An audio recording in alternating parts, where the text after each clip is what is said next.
Political events. Let's bring in Hillary Clinton surrogate and Miami Beach Mayor Philip Levine. He's here in studio with us rather than joining us from beautiful Miami. Good to see you, Mr. Mayor. Thank you. Welcome.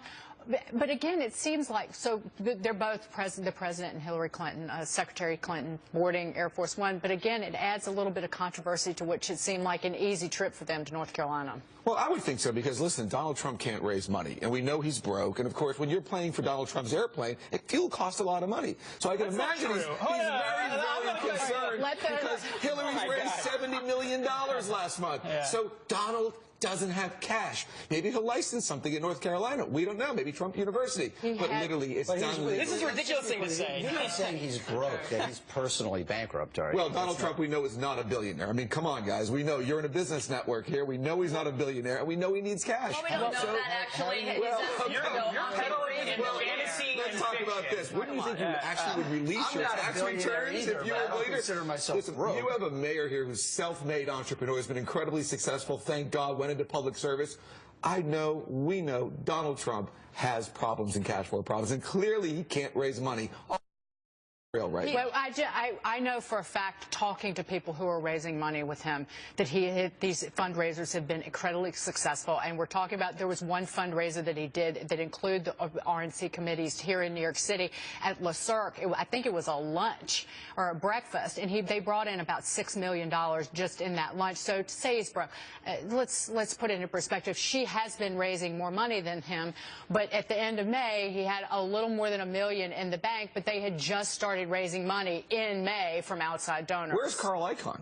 I mean, you talk about Carl Icahn being a Secretary of Treasury. Carl Icahn is nowhere to be found. He's MIA. Matter of fact, he actually does live in Miami, but he can't be found anywhere. Let's take it back to Hillary. I thought we were going to be talking about... Well, Mr. Mayor, you're talking about everything but the fact that Hillary Clinton is making history with Barack Obama because he's the first sitting president in U.S. history to campaign for a president for the United States that is under federal investigation. Well, this is a remarkable moment, and not just that, he's footing the bill to fly on the campaign trail. The fact that Donald Trump is under federal IRS investigation is incredible to me. You're talking about... You mean the audit? You mean he's being audited? I know. A routine audit where he can show his tax returns. I'm not an American citizen who's ever had that problem before. You just called an audit an investigation. Yeah. Well, wouldn't you say the IRS are investigating his IRS returns? What do you call an audit? Mr. Mayor, can we highlight the irony that it's Hillary Clinton who won't call an FBI investigation, that very thing? She insists on calling it a security inquiry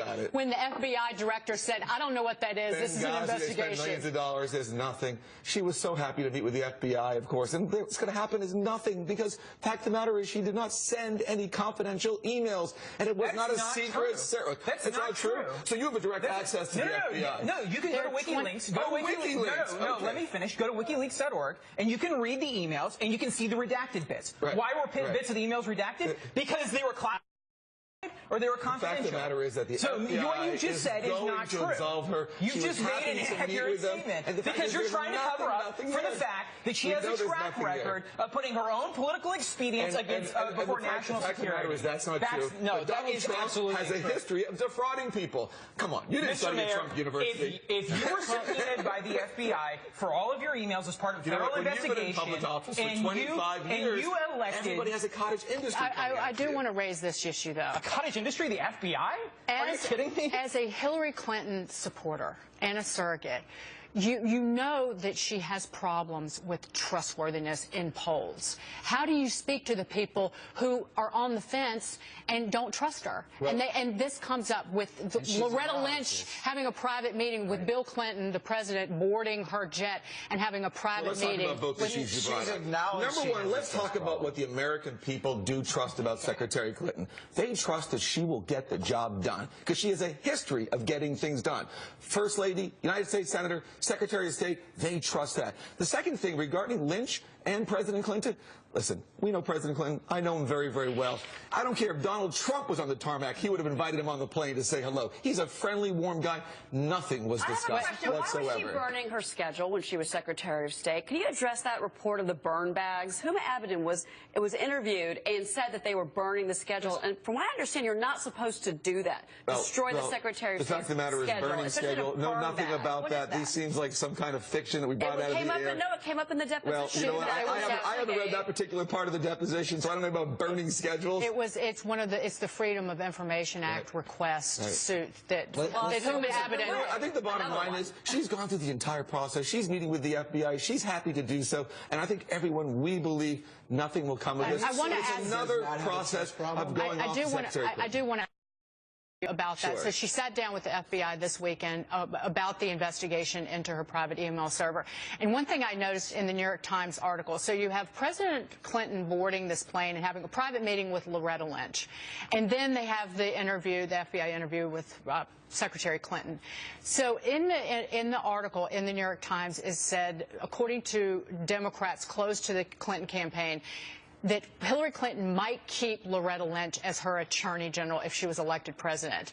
And that just smells so awful. And again, it goes back to the fact that people think that the Clintons do not play by the rules, that they play by their own set of rules. And I've heard Democrats say that, like ardent liberal Democrats say that. Listen, as far as her hiring Loretta Lynch, I think this is more hearsay. This is more, we have a nice Jewish word called bubamaiza, which means a grandmother's tale, okay? It's not real fact, all right? But the fact of the matter is, Loretta Lynch was on the plane. President Clinton is the friendliest, warmest person we know. If Donald Trump had been on the tarmac, he would have invited him in to talk to him. That's his personality. Come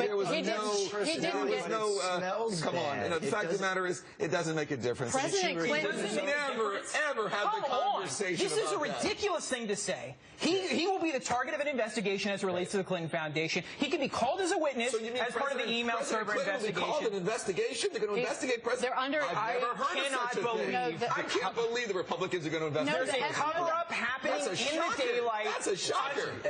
And this was supposed to be the most transparent administration that we've ever had. And what we've gotten instead, and I voted for Barack Obama, and what we've gotten instead was more of the same. I think we're most excited about the fact that Hillary Clinton is going to North Carolina, a state that Donald Trump must win, and of course he's not going to, and he's not going to win Florida either. Hey, and President Obama did not win North Carolina in 2012. He lost it the second time by a fraction, but what's going to happen is that state is a lot more diverse today than it is, and there's a lot more women there. Losing's losing, Mr. Mayor. Losing's losing. President.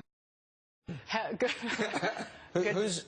Go ahead. You're rapping. You can get. I was, but you can get the final word. What does she need in a vice presidential nominee? What category should she be trying to fill? Well, I think that's Secretary Clinton's decision, but of course you need somebody who can actually take over the presidency and be the American president. That's rule number one. Mr. Mayor, good to see you. Thank you for being here. Thank you. Mayor Philip Levine of Miami Beach.